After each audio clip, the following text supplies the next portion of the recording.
The axis bordering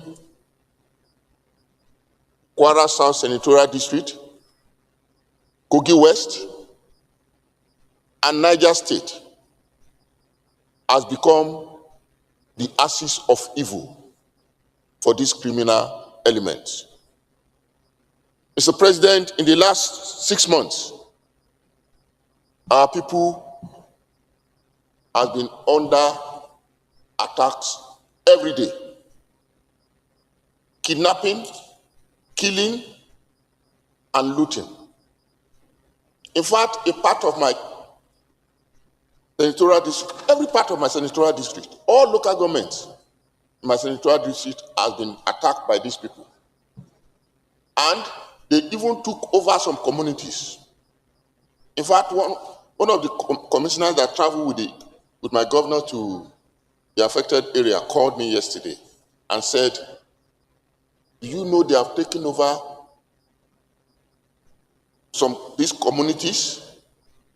They did not only take over, our people fled from those communities, and they broke down their homes and took over their homes. That is the situation we find ourselves. Mr. President, one of those guys that was kidnapped and was with the bandit for months, when he was released, he made a statement. It's all over the social media that one of the leaders of the bandits said, your senator, he built barrack for soldiers to attack us. Yes, I built barracks, which I financed privately. It cost me a lot of money just to ensure security of that environment. They said, go and tell him with his barrack and his soldiers, we are waiting and looking for them. That we have generals in the field here. Mr. President, we've got to do something about it. Yes, the federal government is trying. They are planning to set up the forest guard. It's a noble move. But we need to do something urgently. Some people are benefiting from this criminality. They may also be planning because they know that they are losing the election already.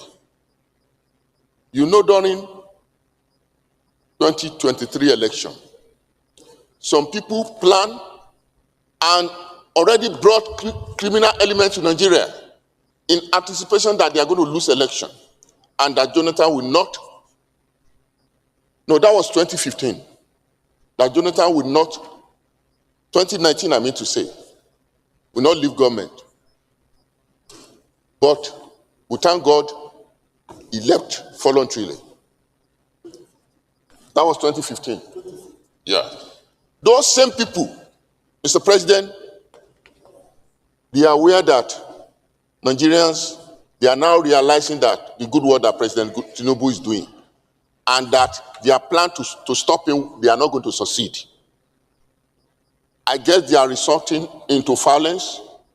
They are resorting into causing mayhem. And we got to move fast and stop them because they are definitely going to lose the election and we will not allow them to bring this country down because of their selfish ambition. Our people are suffering and we got to do something promptly. Thank you, sir. Senator Adams Oshiomole. Thank you very much, Mr. President. I have a terrible voice today.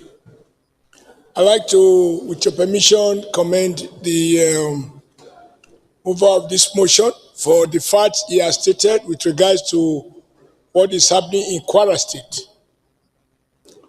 Like we said earlier, Mr. President, they say injury to one is injury to all. Anything happening to any part of this country affects the whole. But listening to Senator Karimi, it is true that these violent criminals are advancing towards the south. They're doing a lot of damage, as you rightly said, in Kogi State. But they have crossed Kogi to Edo North.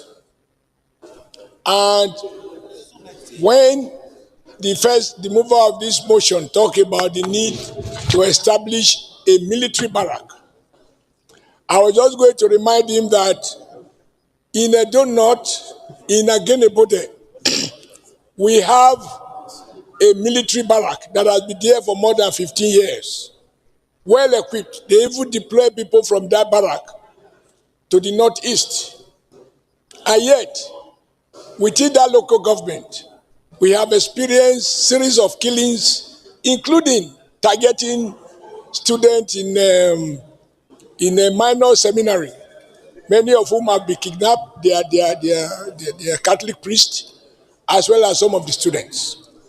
I think it bears reminding the Chief of Army Staff that he has to refocus and give firm instructions to military units, at least to guarantee their area of operation. But I have difficulties with the last part of my Karime statement about the political aspect. I think we have to be careful not to politicize what obviously is a criminality across the country. My plea, sir, Mr. President, in line with what we've done before, is to keep on reminding our armed forces that the battle is on and they must be seen to consolidate on the gains that have already been achieved. I am very sympathetic to the fact that many young officers and not so young have been wasted in their quest to defend us.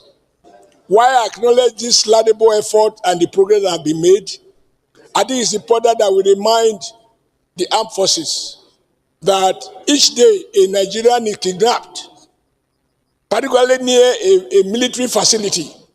Our people feel discouraged. In Okwela, where we have 2 giant cement factories, 6 civil defense officers were felled by kidnappers, 6 of them, in warfare swap because they were protecting the expatriates working in that factory, and they managed to escape with 1 or 2 of those expatriates. But the men in uniform, civil defense, paid with their life, 6 of them. And that is why I have difficulties in no one can downplay that men in uniform and women in uniform are fighting hard to protect us. We just need to urge them to refocus, to re-strategize, and to recognize that if we are making gain in any war part, and the criminals are migrating to another part, that is not a total gain. There has to be a strategy. I am limited by the fact that I can't lay claim to any knowledge of security. If you are pouring water from one side, it will be moving to the other side. So we need to cage them. There has to be a concerted effort to cage from the south, so they don't migrate to the south, as well as keep pushing them from the north so that you cage them at the center and find a ways and means of wasting them. Otherwise, my fear is that each time something happens near an army installation, people say, if this can happen near a military barrack, what about those of us who don't even have military installation? But I want to acknowledge what the armed forces are doing. I want to acknowledge the progress that have been made, but they need to be reminded that they need to work harder. And that is why I was a bit worried last week when a former chief of defense staff published a book called The Stars. I wasn't quite sure what to make out of his interview the following day, when he seeks, in my view, to almost suggest that it's a political something. I think the armed forces have a duty to stick to their mandate, focus on the job at hand, and ensure that they do not allow distractions. I don't think this thing is just political. I think there are people who are determined to make money. They found kidnapping as rewarding. They find, yes, you kidnap somebody, you pay, regardless of what the government might say. Individual family people are unable to resist paying a ransom, and every ransom you pay is an incentive for more people, for these people to go back and kidnap again. But I want to salute the armed forces and all